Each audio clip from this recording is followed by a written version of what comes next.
මේ වීඩියෝ එක මෙන්න මේ GDC Talk එකේ සමරි වීඩියෝ එකක්. මේ වීඩියෝ එකේදී මෙයා කතා කරන්නේ කොහොමද ඊමේල් ලිස්ට් එකක් යූස් කරලා ඔයාලගේම ෆෑන් ක්ලබ් එකක් හදාගන්න කියලා. මුලින්ම මෙයා කතා කරනවා සේල්ස් ෆනල් එක ගැන. ඊට කලින් මම අනිත් එක වෙන්නලා ඉන්න. ගේම් එකක් ගැන කතා කරන්න කලින් අපි හිතමු normal product එකක් ගැන. හිතන්න මේ ඉන්න normal මිනිස්සෙක්. එයා product එක ගැන කිසිම දෙයක් දන්නේ නැහැ. ඉතින් ඒ නිසා අපි එයාට මේ product එක ගැන කියනවා. එතකොට එයා ඒ ගැන දැනුවත් වෙනවා. ඊළඟට එයාට සමහරට ඒ ගැන ඉන්ට්‍රස්ට් එකක් එන්න පුළුවන්. ඒ වගේ ඉන්ට්‍රස්ට් උන සමහර මිනිස්සුන්ට ඒ ගැන ආසාවක් එන්න පුළුවන්. ඒ වගේ මේ අතරින් කොටසක් ඒක බයි කරන්න පුළුවන්. එතකොට තමයි එයා කස්ටමර් කෙනෙක් වෙන්නේ. දැන් කලින් අර ස්ක්‍රීන්ෂොට් එකට ගියොත් පේනවා ඉතින් මෙතන ව්‍යානස් තීරුව ගොඩක් දිගයි. ඒ වගේම ඇක්ෂන් තීරුවට ඇවිල්ලා තියෙන්නේ එතනින් ටික දෙනයි. ඒ නිසා තමයි මේකට සේල්ස් ෆනල් එක කියන්නේ. හිතන්න ඔයා දකිනවා ගේම් එකක් ස්ටීම් එකේ තියෙනවා. ඒක ඔයා හැමෝම බයි කරනවා. එයා කියනවා මේ වගේ දෙයක් වෙන්න බෑ කියලා. මොකද මේ ස්ටේජස් වලට ගිහිල්ලා තමයි අපි ඇක්ෂන් එකකට යන්නේ. ඊළඟට තමයි එයා එන්නේ ඊමේල් මාකටිං කියන ටොපික් එකට. මෙතෙන්දී ඊමේල් මාකටිං වලදී වෙන්නේ පර්මිෂන් එකක් ඇතුව මාකට් කරන එකක්. ඒකට ස්පෑම් කියන එක අදාළ වෙන්නේ නැහැ. සබ්ස්ක්‍රයිබර්ස්ලා එයාලගේ කැමැත්තෙන් තමයි එයාලගේ ලිස්ට් එකට ජොයින් වෙන්නේ. ඒ වගේම එයාලට කැමති වෙලාවක එකෙන් අයින් වෙන්න පුළුවන්. මෙයා හේතු 4ක් පෙන්නනවා ඊමේල් මාකටිං සෝෂල් මීඩියා වලට වඩා ගොඩක් හොඳයි කියලා ඔප්පු කරන්න. පළවෙනි එක විදිහට මෙයා කියන්නේ ඔයාගෙන ඉන්ට්‍රස්ට් එකක් නැති ලොකු කම්පැනි මත ඔයා ඩිපෙන්ඩන්ට් ඕනේ නැහැ කියන එක. ඒ වගේම මෙයා කියනවා කෝපරේෂන්ස් වලට ඔයාලගේ ෆෑන් බේස් එක කන්ට්‍රෝල් කරන්න දෙන්න එපා කියලා.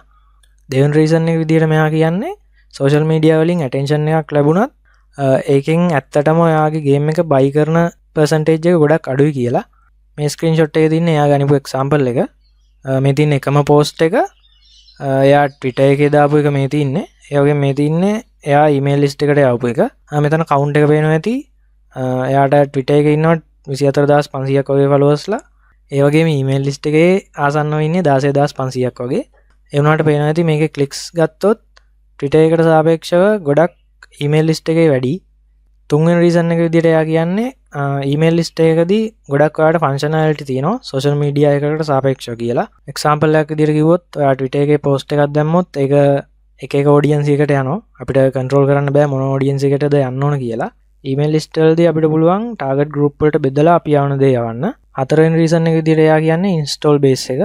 මේක 2018 රිපෝට් එකක්. හැබැයි පේනදී සාපේක්ෂව මේ ඊමේල් යූස් කරන අය පර්සන්ටේජ් එක ගොඩක් වැඩි කියලා. මාකටිං බෙනිෆිට්ස් විදිහට ගත්තොත් ඊමේල් ලිස්ට් එකකදී මේ විදිහේ බෙනිෆිට්ස් ටිකක් තියෙනවා. ඒකෙදී ඕනර්ෂිප් එක තියෙන්නේ අපිට. ඒ වගේම ක්ලික් ත්‍රූ රේට් එක වැඩි, ෆීචර්ස් වැඩි, ඒ වගේම ඉන්ස්ටෝල් බේස් එකත් වැඩි. හැබැයි වයිරලිටි එක ගත්තොත් ඒක වැඩි සෝෂල් මීඩියා වල. ඊමේල් ලිස්ට් එකේ එහෙම වයිරල් වෙන සීන් එකක් නැහැ. ඊළඟට එයා කතා කරනවා කොහොමද ඇත්තටම ඊමේල් මාකටිං කරන්නේ කියලා. එයා අදහස් කරන්නේ මෙන්න මේ concept එක, ෆෑන් ක්ලබ් කියන concept එක. එයා කියනවා සෝෂල් මීඩියා යූස් කරලා ඔයාගේ ඊමේල් ලිස්ට් එක හදාගන්න කියලා. ඊට පස්සේ මේ ඊමේල් ලිස්ට් එකත් එක්ක හදාගන්න රිලේෂන්ෂිප් එකත් එක්ක ඔයාගේ ගේම් එක මාකට් කරන්න කියලා. මේ ස්ක්‍රීන්ෂොට් එකේ තියෙන ඊමේල් ලිස්ට් එකකට සබ්ස්ක්‍රයිබ් වෙන්න කියලා වෙබ්සයිට් එකක තියෙන ස්ක්‍රීන්ෂොට් එක. වෙබ්සයිට් එකේ තියෙන සෙක්ෂන් එක ස්ක්‍රීන්ෂොට් එක. ඒකේ කියලා තියෙනවා එයා ඊමේල් කරන්නේ අලුත් ගේම් එකක් ආවොත් විතරයි කියලා. එක සයිඩ් එකකදී බැලුවොත් මේක අවුලක් නෑ වගේ හිතෙන්න පුළුවන්. හැබැයි එයා කියනවා මේ වගේ එක්සැම්පල් එකක්. හිතන්න ඔයාට මගදී මිනිස්සෙක් හම්බ වෙනවා. එයා කියනවා ඔයාගේ නම්බර් එක ඉල්ලලා මම ඔයාට සල්ලි ඕන වුණොත් විතරක් කෝල් එකක් දෙන්නම් කියලා. මේ වෙබ්සයිට් එකේ කරපු වැඩෙත් අන්න ඒ වගේ වැඩක්. ගේම් එකක් තියුණොත් විතරක් මම කතා කරන්නම් වගේ දෙයක් තමයි කියලා තින්නේ. එයා කියනවා ඒ වගේ දේවල් කරන්න එපා කියලා. ඒ වගේම එයා කියනවා අවයානස් එක ගන්න එක ලේසි. හැබැයි ඉන්ට්‍රස්ට් එකක් හදන එක ගොඩක් අමාරුයි කියලා. ඊළඟට කියන්නේ කොහොමද ඊමේල් ලිස්ට් එකත් එක්ක රිලේෂන්ෂිප් එකක් බිල්ඩ් කරන්න කියලා. ඒකට ඊමේල් ලිස්ට් වල තියෙන ඔටෝ රෙස්පොන්ඩර්ස් කියලා ෆීචර් එකක්. මේකෙදී කෙනෙක් ලිස්ට් එකට ජොයින් වුණාට පස්සේ එයාට ෂෙඩියුල් කරලා ඊමේල් යවන්න පුළුවන්. මේ ක්‍රමෙන් අපිට පුළුවන් ලිස්ට් එකට ජොයින් වෙන කෙනාට අපි ගැන අයිඩියා එකක් ස්ලෝලි දෙන්න. ඊළඟට තියෙන ගේම් එක මාකට් කරන පේස් එක. ඒකෙදී එයා කියනවා කෙලින්ම මෙහෙම විකුණන්න යන්න එපා කියලා. කෙලින්ම විකුණන්න යන්න නැතුව අපි කස්ටමර්ට දෙයක් දීලා තමයි එයාගෙන් අහන්න ඕන මේක ගන්නවද කියලා.